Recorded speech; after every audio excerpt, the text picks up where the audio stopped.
This is a place called Branson Landing, which is wedged between downtown Branson and Bull Shoals Lake, which I have to say that when looking at on a map has to be the longest, narrowest, wiggliest, most river-like looking lake I've ever seen, but I digress. Branson Landing is much like an outdoor shopping mall with lots of restaurants and experience venues with a hotel sprinkled in for good measure. Now I'm afraid this video is going to get a bit whingy, which I don't particularly enjoy, but on occasion cannot be avoided for context reasons. I think it's fair to say Branson, Missouri is a tourist town, and there is a reasonable expectation of tolerance of typical tourist behaviors that we needn't bother to outline here. So doing what I like to do on vacation, I felt no anxiety going to take in a recreational and entertainment venue of which the sole purpose is to attract dollars from the exact demographic I was representing, i.e. someone looking to buy lunch and maybe a souvenir. However, in the mushy gray area of private property open to the public, shopping malls in particular, rules can be highly subjective. The customer may be always right, but we reserve the right to prosecute our market base at the same time. Taking selfies nowadays is practically in the American Bill of Rights, but sometimes mall management can get a little cagey when a video camera comes out. Personally, I don't think it's fair they can record me on dozens and dozens of their cameras during my visit, but I'm not allowed to have one. If a place is in a very sad, embarrassing state due to their own negligence or physical deficiency, I could understand not wanting folks making videos possibly mocking their troubles and calling them out for it. Speaking for myself as someone of just the right ilk who grew up with and have become very sentimental about the classic 20th century American shopping mall, I think what should be better understood about people compelled to film retail is they typically don't do it out of spite, but rather to retain a positive emotional connection. We've been indoctrinated with consumer culture our entire lives. It's in the very fabric of our memories and experiences, so no one should be surprised when such humans show up with yearning nostalgia for it. I'm foreshadowing to a point here, if you haven't guessed it yet.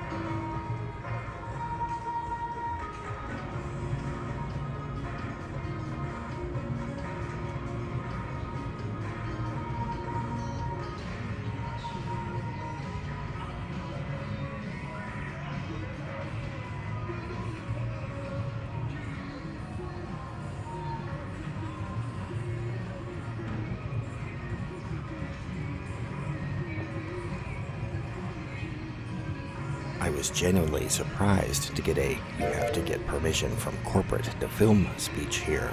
The guy was perfectly pleasant about it enough and just doing his job, and I sensed that even he felt what he was apparently required to tell me was rather dumb. But we both followed the wishes of the local corporate overlord and respectfully went our separate ways. I went ahead and made this film because I shot this footage, which still has a value, and I didn't want to let it go to waste just because the planned shoot was a failure. Instead, I'm taking this rare occasion to explain a few things and why it seems incomplete. That's because it is, as I got less than 10 minutes to film here. Having seen there were many homemade videos published of this place already, including one with a drone flying down the corridors, I figured there would be no issues filming here, but here comes the first sign of trouble. So here I am, doting around with glee, like a corny depiction of a Japanese tourist in a 1960s movie, trying to line up a nice shot of this ornament here, when I was interrupted by security. Deflated, justifiably or not, I quietly put the camera down and left directly, no longer motivated to enjoy spending any more time here, much less money.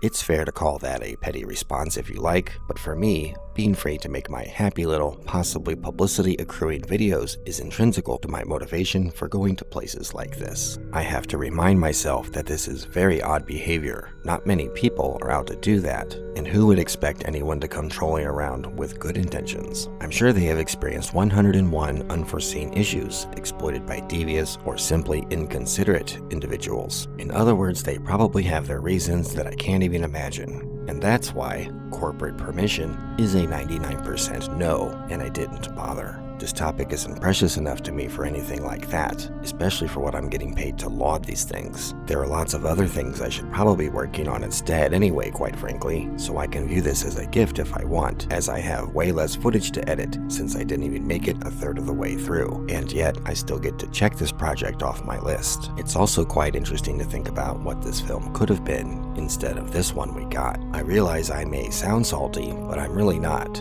I try and like to think that I get it, doing my best to consider the other side's perspective. I'd just like to state very clearly here and now that I do not make films with bad intentions. Unintentional adverse effects resulting from them is always a risk, but I never desire to angle my subjects maliciously or even care to present caustic topics. I'm well aware and not full of myself enough to understand that my measly voting dollars and influence are of no significance to them, and I'm not even saying don't go there by any means. Go have a great time. At least now you're unlikely to end up in the background of one of my films. I'm just relaying a story of my actual experience, sharing it for what it's worth, as I fail to resist the urge to suggest it may provide anecdotal enlightenment to what general vibe is resulting from policy disposition to the public perception, an intangible but critical factor of business model optimization not included on the spreadsheets in the boardroom. Thank you for watching.